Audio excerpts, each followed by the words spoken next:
You know what makes someone who left you suddenly start missing you like crazy? It's not begging. It's not posting sad stuff online. It's not trying to make them jealous. There's one single thing you do after they're gone. And when you do it, something weird happens. They start thinking about you. They start checking your social media. Some even come back asking, "Can we talk?" But here's the best part. By the time they realize what they lost, you won't even care anymore because you'll be too busy being the best version of yourself. So, let me show you exactly what to do. And trust me, this changes everything. Step 1, disappear completely. Here's your first move, and it's the hardest one. You disappear. Not for attention, not to play games. You actually disappear from their life. No texts, no calls, no comments on their posts, no watching their stories, no asking mutual friends about them. Nothing. Complete silence. I know what you're thinking, but won't they forget about me? Nope. The opposite happens when you're always around, always available, always checking in. You become normal like air. People don't think about air because it's always there. But when you disappear, when you're suddenly gone, that's when their brain wakes up. They start wondering, where did they go? Why aren't they texting me? Why aren't they watching my stories anymore? Your absence becomes louder than your presence ever was. You're not disappearing to trick them. You're disappearing to fix yourself, to focus on you. Because whether they come back or not, you're going to be okay. And that energy, that's what makes them regret everything. Step 2, stop talking about them. This is where most people mess up big time. They disappear from the person's life, but they won't shut up about them to everyone else. They tell their friends every detail. They post vague, sad quotes. They talk about what went wrong 1,000 times. Stop doing that. Every time you talk about them, you give them power.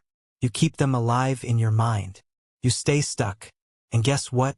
Word gets back to them. Your mutual friend tells them, yeah, they're still really upset. They talk about you all the time. And what does that person think? Good. They still care. Someone wants all the drama details. You smile and say, it's all good. I'm moving forward. Short, calm, done. No explaining, no venting, no giving them any space in your conversations. When that person hears you're not talking about them, not posting about them, not falling apart without them, something clicks in their brain. Wait, they're actually okay. They moved on already. Did I mess up? That's when the regret starts creeping in. Step 3, become the upgraded version. Now, here's where it gets really good. While they're gone, while you're not talking to them, while you're not talking about them, you do something powerful. You level up. You become better. Not for them, for you. You start working out. You learn new things. You pick up that hobby you always wanted to try. You spend time with people who actually appreciate you. You fix the parts of yourself you didn't like. You work on your confidence. You smile more. You laugh more. You become the person you always wanted to be. And here's the magic part. People notice. Your friends notice you're different, happier, stronger, more confident. And eventually the person who left you, they notice too. They were supposed to be sad and lost without me, but they're thriving. They're glowing. They look happier than when they were with me. That's the moment. That's when regret hits them like a truck because they realize something scary. You don't need them anymore. They thought you'd be broken. They thought you'd be waiting. They thought they could come back anytime and you'd be right there. But you're not. You moved on. You grew. You became better. And now they're the one feeling lost. Step 4, don't respond to their breadcrumbs.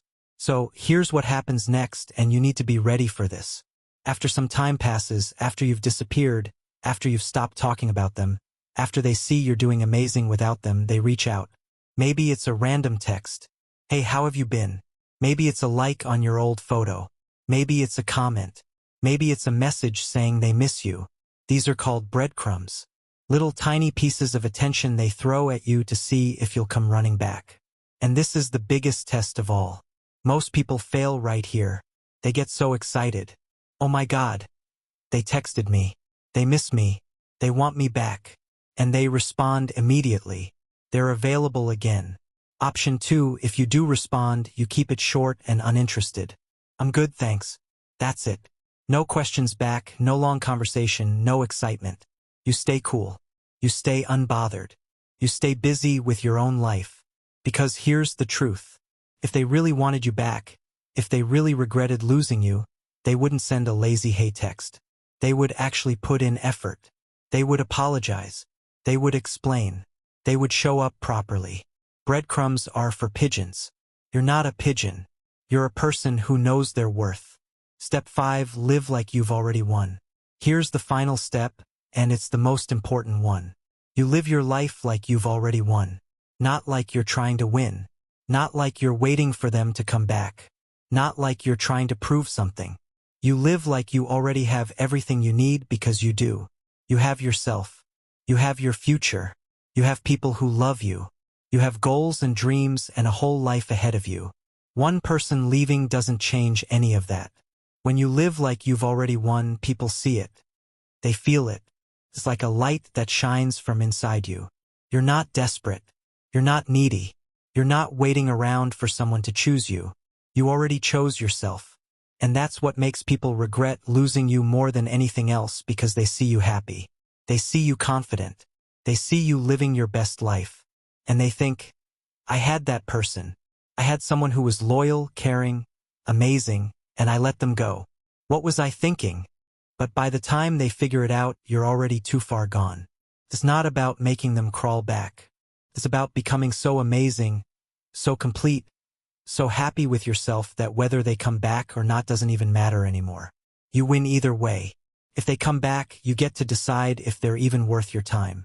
If they don't come back, you're still winning because you're living your best life. So here's what you do right now today. Pick one of these steps, just one. Maybe you finally go silent.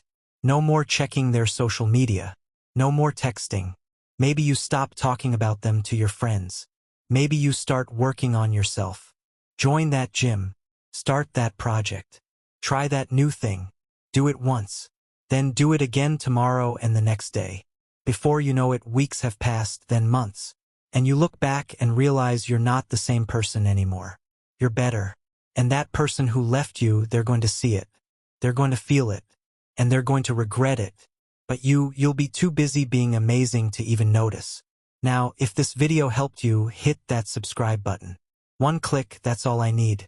Because next week, I'm showing you exactly what to say when they do come back begging. And trust me, you're going to want to see that.